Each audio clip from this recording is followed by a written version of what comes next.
5강 표준 야말 파일 제작 및 적용 강의를 시작하겠습니다. 화면과 같이 네임스페이스부터 보자면 쿠버네티스는 동일한 물리 클러스터를 기반으로 여러 가상 클러스터를 지원하는데 이러한 가상 클러스터를 네임스페이스라고 합니다. 즉 네임스페이스는 각각의 서비스 그룹 단위이며 화면과 같이 여러 개의 서비스를 하나의 물리 클러스터에 기동시킬 수 있습니다. 그 다음으로는 이 네임스페이스를 한번 이제 텔레창에서 만들어 보겠습니다. 일단은 파일 형태를 가지고 적용하는 방법을 할 거고요. 파일을 하나 만들어 주시고 그 다음에 화면과 같이 입력을 해줍니다. 그리고 저장해 주시고요. 그 다음에 쿠브시트에 apply -f 한 다음에 파일 네임을 입력합니다. 근데 이 경우는 에러가 납니다. 이유는 중간에 띄어쓰기를 해줘야 되는데 띄어쓰기를 이렇게 하지 않을 경우 저러한 오류가 발생합니다. 한마디로 야말 파일도 XML과 같이 띄어쓰기를 해줘야 이렇게 먹게끔 설정이 되어 있습니다. 이제 적용이 됐으면 쿠버시티 cat 네임스페이스라면은 이렇게 적용된 것이 확인됩니다. 쿠버네티스의 권한 제어는 쿠버네티스의 기능인 서비스 어카운트, 클러스터롤 바인딩 기능을 서로 연동시켜 만들어집니다. 그리고 데몬셋 혹은 디플로이먼트에 이 권한이 부여된 서비스 어카운트를 야말 파일에 입력하여 권한을 적용시킵니다. 이렇게 적용된 권한은 디플로이먼트나 데몬셋으로 만들어진 파드 컨테이너에서 실행되는 프로세스의 권한을 제어하기 위해 사용됩니다. 추가로 쿠버네티스의 서비스 어카운트, 클러스터롤 바인딩은 네임스페이스에 할당됩니다. 이제 권한 제어 관련된 야말 파일 적용 실습을 시작하겠습니다. 우선 account.yamar을 만들어줍니다. 화면과 같이 입력하여 주시고요. 네임스페이스 부분에 반드시 스페이스로 띄어서 앞선 오류가 발생하지 않도록 해줍니다. 그 다음 쿠버시트에 apply -f 명령을 통해 적용해 주십니다. 그 다음 쿠버시트에 get 서비스 어카운트 명령을 통해 화면과 같이 어카운트 생성 여부를 확인할 수 있습니다. 그 다음 클러스터 롤을 생성해야 합니다. 클러스터 롤은 각각의 이제 권한들을 설정하는 것입니다. 화면과 같이 일단 야말을 만들어 주시고요. 그 다음 화면과 같이 텍스트를 입력해 주십니다. 여기서 리소스라는 부분이 바로 각각의 권한들입니다. 그 다음 쿠버시트의 -f 명령을 통해 적용해 주시고요. 그 다음 쿠버시트의 get cluster role 명령을 통해 확인이 가능합니다. 이제 이 클러스터 롤을 만들었으면 클러스터 롤을 바인딩하는 야말 파일을 또 만들어줍니다. 화면과 같이 이제 텍스트를 입력해 주시고요. 이제 해당 명령은 어카운트와 이 아까 전에 만들었던 클러스터 롤을 서로 연동시키기 위해서 만드는 것입니다. 역시 쿠버시트의 apply 명령을 통해 적용해 주시고요. 쿠버시트의 get 클러스터 롤 바인딩 명령을 통해 생성 여부를 확인합니다. 컴피그 맵에 대해서 강의를 진행하겠습니다. 컴피그 맵은 키와 값의 쌍으로 기밀이 아닌 데이터를 저장하는 데 사용하는 쿠버네티스 API 오브젝트 DL입니다. 주로 컴피그 웹은 파드나 컨테이너의 볼륨 선언부에 환경 변수 파일 혹은 커맨드 라인 인수나 구성 파일로 컴피그 맵을 사용합니다. 화면과 같이 이런 형태로 각 네임스페이스별로 컴피그 맵을 만들며 컴피그 맵 내에는 텍스트로 이루어진 쉘 스크립트라든가 프로퍼티 등의 파일 정보가 들어갑니다. 그럼 실습을 통해 확인을 해 보겠습니다. 화면과 같이 config.map.yaml 파일을 vi로 엽니다. 그 후 화면과 같이 start.sh 파일의 정보를 입력해 줍니다. 그 다음 쿠버시티의 apply -f 명령으로 적용을 시켜줍니다. 다만 현재는 텍스트에 뭔가 문제가 있어서 에러가 발생하는 겁니다. 다시 열어가지고 아까 보였던 43번 라인, 여기서 이제 주석에 저 샵을 못 먹기 때문에요, 저 샵 부분을 전부 제거해 줍니다.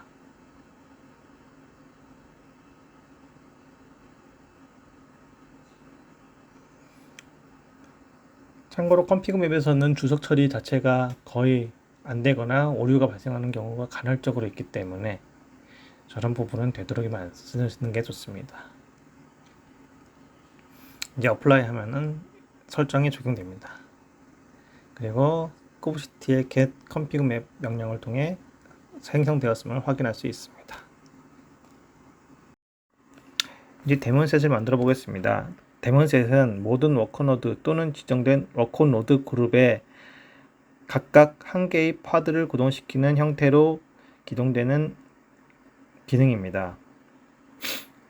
만약에 해당 워커노드 그룹이라든가 워커노드가 추가되는 경우 그 추가된 노드에도 추가 파드가 생성됩니다.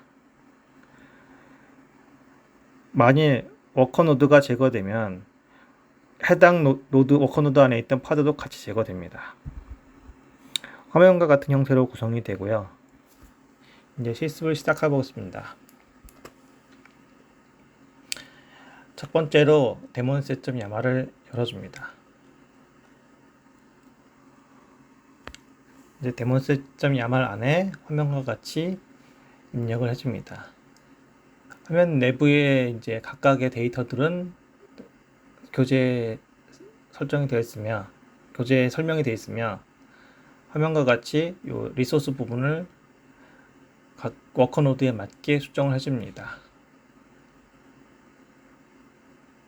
이제 저장을 해주고요. kubectl apply -f 명령을 통해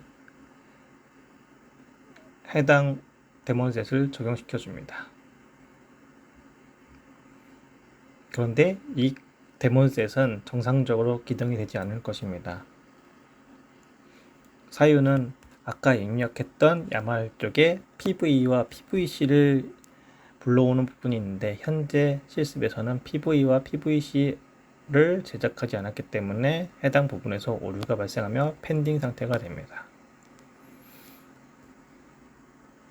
그 오류를 확인하기 위해서 이제 get 파드를 뭐 describe나 이런 명령을 통해서 어떤 문제로 인해 이 펜딩 상태가 되었는지 확인을 해보면 됩니다. 현재와 같이 persist volume not found가 확인됩니다. 이제 이 에러를 제거하기 위해 persist volume인 PV와 PVC를 만들어 보겠습니다. 이제 앞선 데몬셋을 만들 때 PV와 PVC가 없어서 발생한 오류를 해결하기 위해 퍼시스트 볼륨 및 퍼시스트 볼륨 클램을 생성해 보겠습니다. 우선 퍼시스트 볼륨은 화면과 같이 그 퍼시스트 볼륨에서 각각의 스토리지 혹은 나스 등을 퍼시스트 볼륨에 선언하여 등록하고 해당 퍼시스트 볼륨을 퍼시스트 볼륨 클램을 통해서 데몬셋과 연동을 하게 됩니다. 그럼 이제 PV와 PVC, 즉 퍼시스트 볼륨과 퍼시스트 볼륨 클램을 만들어 보겠습니다. 우선 pv.yamar을 파일을 생성합니다. 화면과 같이 입력해 줍니다.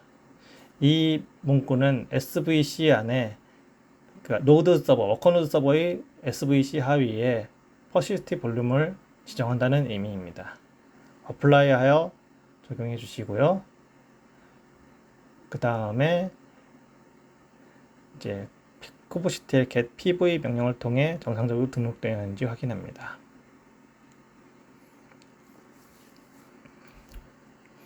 이제 퍼시티 볼륨이 생성되었으면 이제 pvc 퍼시티 볼륨 클램을 생성하였습니다. 화면과 같이 입력하시면 되고요. 그 다음에 kubectl apply 명령을 통해 적용시켜 줍니다. 이렇게 되면 일반적으로 앞에 파드에서 오류가 났던 부분에 대해 자동적으로 해소되는 경우도 있지만 또 만약에 자동적으로 오류가 해소가 안 되는 경우 각 파드를 재기동시켜주는 방식으로 문제를 해결할 수 있습니다.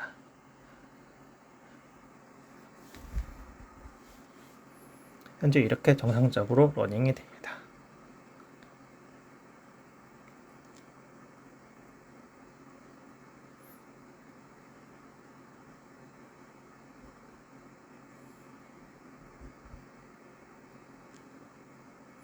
이제 kubectl describe 파드를 통해 일단은 파드 상태도 한번 확인해 주는 것으로 이상 유무를 확인할 수 있습니다.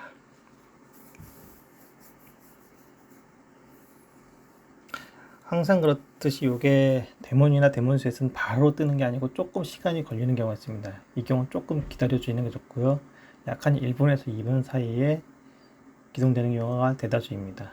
물론 시스템이 느린 경우에는 더 늦게 뜨는 경우도 있습니다.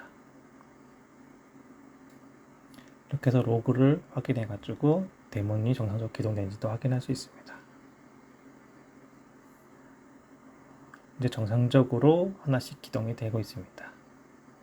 정상적으로 기동된다면 저 레디 부분에 1-1 또는 2-2 형태로 앞과 뒤 숫자가 동일해야 됩니다. 다음으로 디플로이먼트에 대해 설명을 하겠습니다. 디플로이먼트는 의도한 상태를 야말에 설정하고 거기에 따라서 의도한 상태로 비율을 조정하거나 추가적인 파드 혹은 배포 시 배포에 대한 비율을 조정하는 형태로 변경이 가능한 기능입니다. 앞선 데몬셋은 각각의 워커노드에 무조건 하나의 파드가 생성되었지만 디플로이먼트는 유저가 필요로 한 파드를 설정으로 생성할 수 있습니다. 또한 오토스케일 등을 활용하여 CPU나 메모리 사용량이 일정 범위 이상 올라갈 경우 자동적으로 생성하게도 구성할 수 있습니다. 화면과 같은 형태로 구성이 됩니다. 이제 디플로이먼트에 대해서 실습을 진행하겠습니다. 화면과 같이 deployment.yamar을 생성해 줍니다. 그리고 화면과 같이 입력을 해줍니다. 앞선 데몬셋과 디플로이먼트의 큰 차이점 두 가지는 첫 번째로 리플리카스라는 옵션을 통해 유저가 개수를 생성할 수 있다는 것, 파드 개수를 설정할 수 있다는 것이고, 두 번째로는 롤링 업데이트를 통해 배포 비율을 설정할 수 있다는 것입니다. 일단 현재 워커노드에 맞게 메모리 용량을 조정하고 그 다음에 kubectl apply -f 명령을 통해 적용시켜 줍니다. 참고로 데몬셋에 대한 이 야말 파일에 대한 내용은 교재에 자세하게 기술되어 있으니 교재를 참고하시기 바랍니다. 이제 잘 만들어졌는지 kubectl get deployment 명령을 통해 확인해 줍니다. 그리고 get pod 명령을 통해 또 확인해 줍니다. 만약 정상적으로 기동이 안 되는 경우 kubectl describe라든가 kubectl log 명령을 통해 오류가 난 부분을 확인해야 하며 그 오류 난 부분을 분석하여 그 부분을 조치 후 다시 기동시켜 주면 됩니다. 쿠버네티스 서비스에 대해 설명을 하겠습니다. 쿠버네티스 서비스는 앞서 생성된 데몬셋이나 디플로이먼트의 파드 내 어플리케이션을 외부 네트워크 서비스로 노출하는 수상화적인 방법으로 쿠버네티스 파드의 각각의 고유한 IP를 마스터 노드의 IP나 혹은 DNS 명으로 부여하고 이것들 간 로드 밸런싱을 수행해주는 기능입니다. 즉 한마디로 말해서 각각의 파드에 기동된 포트들과 별도의, 그러니까 하나로 묶인 DNS 혹은 마스터 노드의 IP로 묶어서 서비스를 가능하게 해주는 형식입니다. 참고로 EKS의 경우 자동적으로 도메인이 생성되거나 대표 IP가 생성되지만 현재 환경에서는 마스터 노드가 별도로 생성되는 형태이므로 마스터 노드 IP와 이제 kubectl get 서비스 명령에서 보이는 포트를 통해 서비스가 가능합니다. 화면과 같이 이렇게 구성은 되고요. 이제 실습을 진행해 보겠습니다. 일단은 svc.yaml 파일을 만들어 줍니다. 내용은 화면과 같이 입력해 줍니다. 여기서의 내용 중 파드에서는 8080 포트로 서비스를 하고 있는데 이것을 바인딩하여 외부에는 30036 포트로 서비스를 한다는 내용입니다. 이제 kubectl 어플라이로 이것을 적용시켜 주시고요. 이제 kubectl get 서비스로 해가지고 정상적으로 적용됐는지 확인합니다.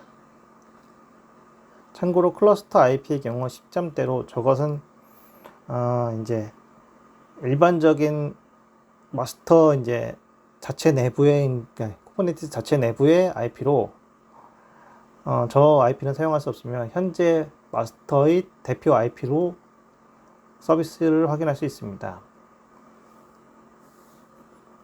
서비스 확인은 이제 CORL이라든가 아니면 그 외 에뮬레이터 혹은 테스트 하시는 도구가 있으면 그것으로 하시면 됩니다.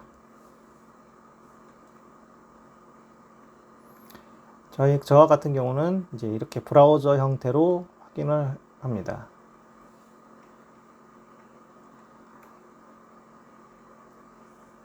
일본 마스터 쪽에서 일단 확인했고 일본 마스터 쪽에서 일단 정상적으로 서비스가 되는 것을 확인했습니다.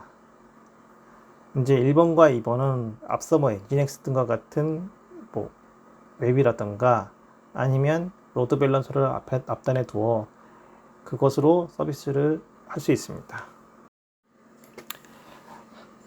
앞선 디플로이먼트 명령을 통해 생성된 파드에 대해서 스케일 명령을 통해 파드 개수를 줄이고 늘리는 작업을 한번 해보겠습니다. 먼저 get 파드를 통해 우선 확인을 해봅니다. 그 후 kubectl 스케일 명령을 통해 이제 파드 개수를 줄여봅니다. 만약에 워커노드 개수가 넉넉하다면 늘리는 방법도 괜찮습니다. 일단은 파드를 줄였기 때문에 두 개의 파드가 터미네이트 되는 것을 확인할 수 있습니다.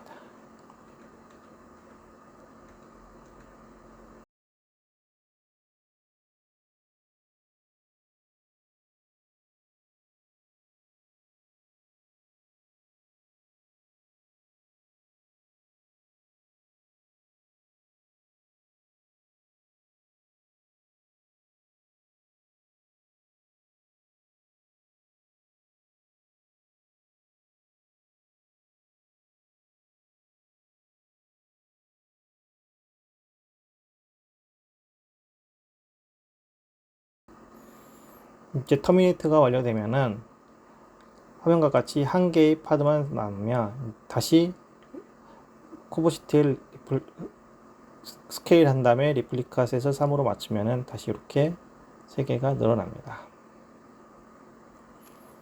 물론 워커노드의 리소스량에 따라서 기동이 안 되는 경우도 있습니다. 이럴 경우에는 워커노드를 늘려주거나 그러니까 워커노드의 개수를 늘리거나 아니면 워커노드의 그 사양을 늘려주는 방법이 있습니다.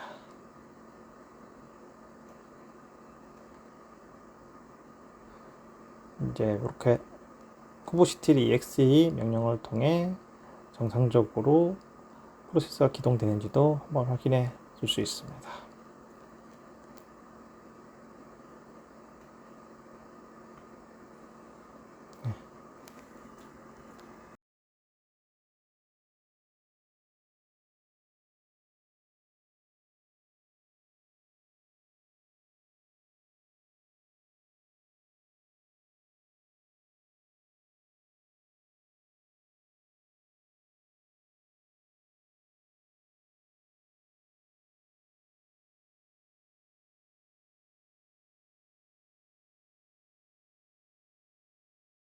다중 컨테이너 구성 시의 데몬스 및 디플로이먼트 예시를 설명해 드리겠습니다. 앞서 실습한 디플로이먼트 및 데몬셋의 경우 한 개의 파드에 한 개의 프로세스 형태로 기동되게 되어 있지만, 만약 다수의 그러니까 프로세스를 띄워야 되는 경우 해당 다중 컨테이너를 활용하여 기동시키는 경우가 있습니다. 구성은 화면과 같이 되어 있습니다. 이제 실습을 해보겠습니다. 우선 컴피그 맵을 하나 더 만들어 줍니다. 컴피그 맵을 하나 더 만드는 이유는 앞서 만들었던 컴피그 맵에서 그 어플리케이션 기동 포트가 8080입니다. 그런데 이 80 포트를 이제 컨테이너 1번에서 쓰고 있으면은 컨테이너 2번에서의 같은 8080 포트를 써줄 경우 포트가 충돌이 나면서 2번 컨테이너가 기동이 되지 않습니다. 이에 해당 포트를 8081로 조정하여 저장해 줍니다. 그리고 해당 컴피그 맵을 어플라이 해줍니다.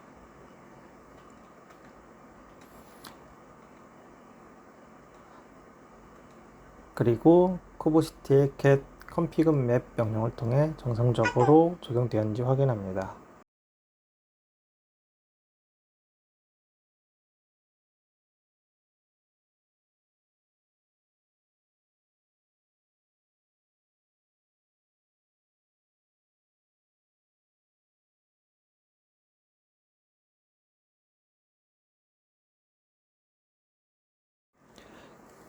그리고 화면과 같이 데몬셋.yaml을 만들어줍니다. 내용은 화면과 같이 입력해 주시면 되며, 상세 설명은 교재에 있지만 기존과 다른 점은 컨테이너스 선언문 아래 이미지를 두 가지를 넣는다는 것입니다. 그러니까 이미지스 하위에 있는 설정을 두 가지를 넣는다는 겁니다. 그렇게 하여 이제 쿠버시텔 어플라이 명령을 통해 적용을 하게 되면은, 앞에는 쿠버시텔 get 파드를 명령을 날리면은 이제 그 파드 개수가 한 개 이렇게 떴었지만은 이번에는 이제 두 개 이렇게 떠야 됩니다. 현재 보면은 레디 쪽에가 0, 2 이런 식으로 떠 있습니다. 이제 프로세스 기동이 다 완료되고 나면은 2 이렇게 뜰 것입니다. 일단 정상적으로 잘 되는지 디스크라이브 명령을 통해 확인을 해보고요.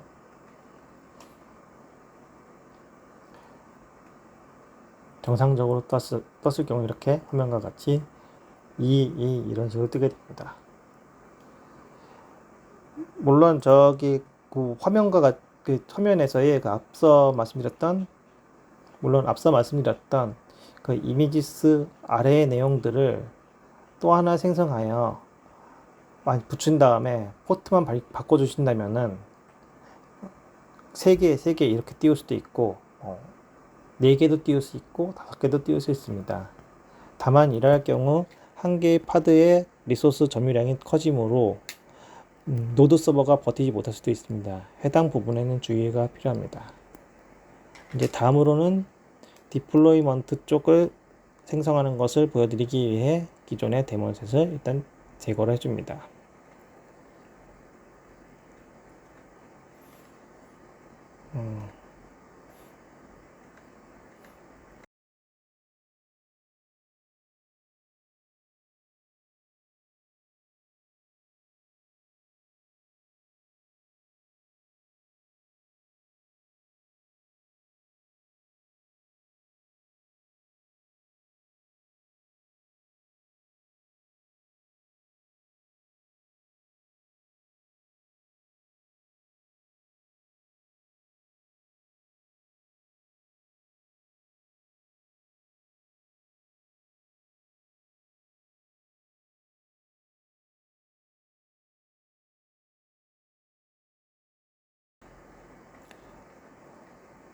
제거가 완료되면 이제 vi 명령을 통해 그 이제 디플로이먼트 파일을 만들어 줍니다.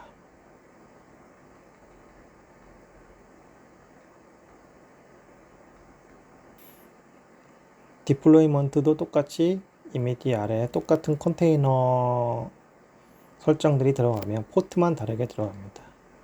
그리고 어플라이 해주면은 화면과 같이 기존에는 레디 쪽에가 뭐 0, 1, 1 이런 식으로 떴는데 이제 컨테이너가 두 개이므로 0, 2, 2 이런 식으로 뜨게 됩니다.